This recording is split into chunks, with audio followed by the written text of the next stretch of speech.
Είπα δεν μπορεί όταν θα ανοίξω αυτή. Ενωθείτε ρε καψούριδες όλοι. Πίστευα σε είχα πρώτος πως εγώ σιγά ξεχάσει πόσο λάθος έκανα. Εσύ ήσουν η δυνατή.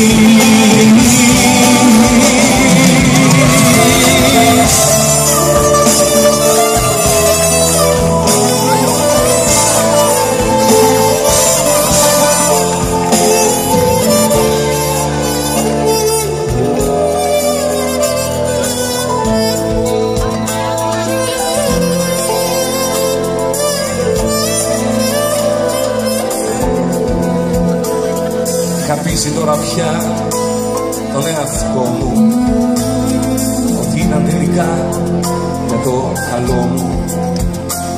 Κάθε μέρα που περνούσε σε τραβούσε μακριά κι εγώ έπεφτα στο ψέμα πιο βαθιά. Είχες γίνει μια εξαίρεση για μένα. Δεν μιλούσα για εσένα σε κανένα. Μα εχθές αργά το βράδυ, δίχως να το φανταστώ, σε συνάντησα στον δρόμο και μια να σε κοιτώ.